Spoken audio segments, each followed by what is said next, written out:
Arri fuulban diddamaa barkum lamaaf diddami lamaati yooyya nagaan kennu Oromummaa laf jirtan cufattanaa dhaqqabu jecha oduu guyyaa saafaaf qabannee sanii dhiyaanni sanitti hima Angalma Oromooti. Waraanni bilisummaa Oromoo moona leenjii zoonii kibbaatti humnaara simatee leenjisiisaa ture eebbisiise. Jaalaqaafan fayyeeraa bal'inni isaa harkaa qaba. Barachaa lolaa baranna dhaadannoo isaa kan godhate gootichi waraana bilisummaa Oromoo golee Oromiyaa mara keessatti diina kokkee qabee harcaasuun cinatti ilmaan Oromoo jajjabduu gabrummaa balfite saba ofiif of kennuu murteessite bakkoota garaa garaatti simatee leenjisuun eebbisiisee bobbaasaa jira. Akkaatuma kanaan waraanni bilisummaa Oromoo mooraa leenjii zoonii kibbaatti kaadhimamtoota waraanaa simatee leenjii waraanummaaf siyaasaan barsiisaa ture. Fulbaana 18,2022 eebbisiisuun dirqama itti aanuuf qopheessee jira. Humna guddaa zoonii kibbaatti simatee leenji'aa turuun leenjii isaa xumure kana marsaa xumura imala gara Finfinnee jedhuun kan moggaase woboon tarsimoo imala gara Finfinnee nu geessus isiniin galmaan geenyas jedhaniiru. Itti aanaan ajajaa olaanaa Aabaa Wooboo Jaalgammachuu Abbooyyee sirna eebbaa kanarratti argamuun ergaa uummata Oromoo bal'aaf akkasumas eebbifamtootaaf qaban dabarsuun bu'aa bayii qabsoo Oromoo keessatti Oromoon gadaa 18 dura waan isaaf hin malletu waan guddina isaatiif hin taanetu isa mudate jedhan. Jaalleellisaa Duulaa ajajaa waraana bilisummaa Oromoo zoonii kibbaas eebba kanarratti argamuun eebbifamtootaaf akkasumallee hawaasa Oromoo bal'aa biyya keessaaf alaa jiraataniif dhaamsa dhaamaniiru. Abbaan dinagdee zoonii kibbaa Jaal Biqilaanis eebba kanarratti argamuun moonaan leenjii waraana bilisummaa Oromoo zoonii kibbaa armaan dura humna lafoo, humna jajjabee akkasumas ogeessota fayyaa oomishaa kan ture ta'uu fi ammallee itti fufuun ilmaan Oromoo roorroon uffee sabaaf of wareeguuf baate simatee leenjisuuf qophii akka ta'e dubbataniiru.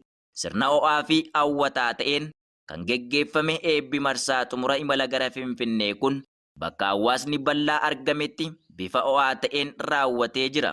Guutuu qophii eebba kanaa sagantaa biroon qabannee isiniif dhiyaanna. Seenaa Oromoo keessatti gufuu ta'e gadaa 18 duratti hanga har'aatti waan isaan malle waan guddin isaa waliin hin deemne akka sabaatti gaanfa Afrikaa keessatti ulfaataaf kabajamaa seenaa ganna 200 ol ulfaataa qabuu fi ummata naannoo kanaatiif iyyuu wabii ta'aa ture sun gadaa 18 jechuun ganna 144 isa san cufa dhabee har'a biyya dhablee ta'ee hambaaf ergamee hambiti qotachiifte akka namaatti osoo hin taane akka beelladaatti hamba gabbaraa ture jechuudha. Biyya isaa dhabee kabajaaf ulfina isaa san dhabee kabajaaf ulfina isaa san maaliif dhabe akkuma duratti isiniin jedhe humna yoo qabaatte kabajaa qabda yoo humna hin qabaatin kabajaa hin qabdu namaa gadi taate addunyaarra irra jirru tana keessattiyyuu warri akka barbaadanitti waan fedhan godhaa jiran humna waraanaa qabaniif kana godhaa jiran sanaan alatti hin jiru tokkollee osoo diinagdeellee jabaa taate yoo humna waraanaa hin qabaatin jabina addunyaa kanarratti agarsiiftu gonkumaa hin jiru waa'uma reyaalitii lafa jiru ka argaa jirru kana warrumti har'a addunyaa kanarratti jaboo jedhaniyyuu humna waraanaa qaba humna waraanaatii fi siyaasaan jabaa ta'uudha jechuudha.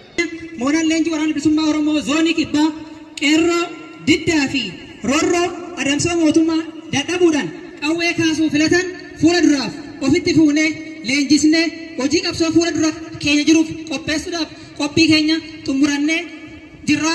Kanas asumas beesu.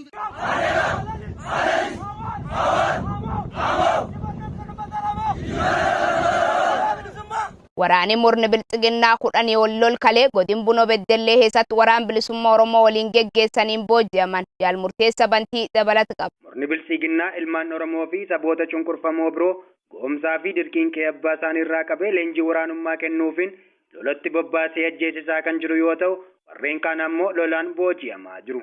Waraanni murna bilxiginnaa lola waraana bilisummaa Oromoo waliin geggeessaniin hedduun booji'amuun gariin madoo fi du'aan kan adabaman ta'uu ragaan lola geggeeffamaa jiru ni hima.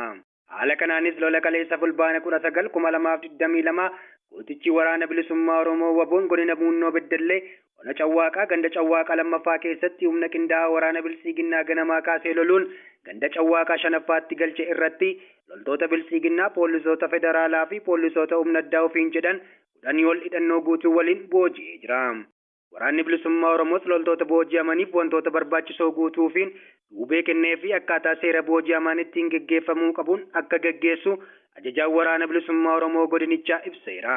Guutuu tarkaanfii akkasumas gaaffii fi deebii booji'amtoota kanaa sagantaa keenya galgalaan qabannee isiniif dhiyaanna. Erga mana leenjii torbaan lama mana namaa leenjii achuma bakka mana qabamanii. Andara karoora kaayyoon qabu osoo barnoota baradhuu obboleessi kiyya wajjin jedhee seenuu yennaa wajjumaan bakka garmalee jijaaladhaa isin wajjin deeme barnoota kiyya addaan kuteen.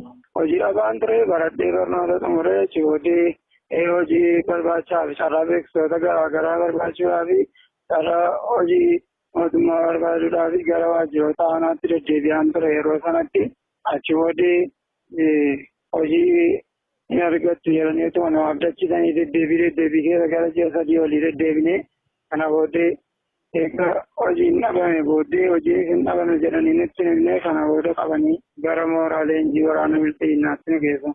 Illee booji'ameen ture beektaa isaan illee na qabanillee baay'ee na kabajaa jiru. Isa booji'amaa otoo hin taane akka bakka namaa fedhiidhaan galeetti ilaalamaa jira waan ta'eef baay'ee galata isaan irraa illee qaba.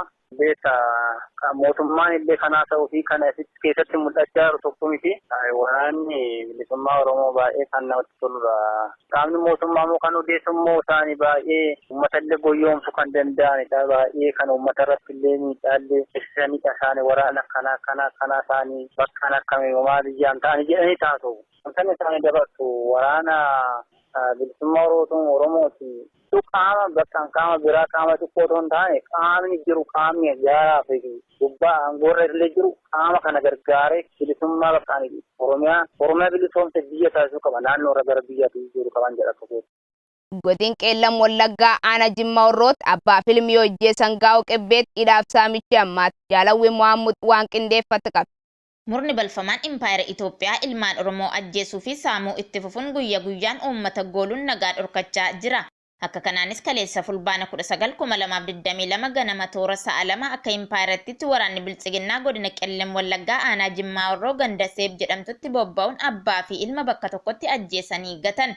Murni baduuf qarqar boollaa jiru kun obbo Mulee sadii fi ilma isaanii Geediyoon Mulee jedhamu badii tokko malee ajjeesuu isaanii arraatni biyyoolessa Oromiyaa odeeffateera.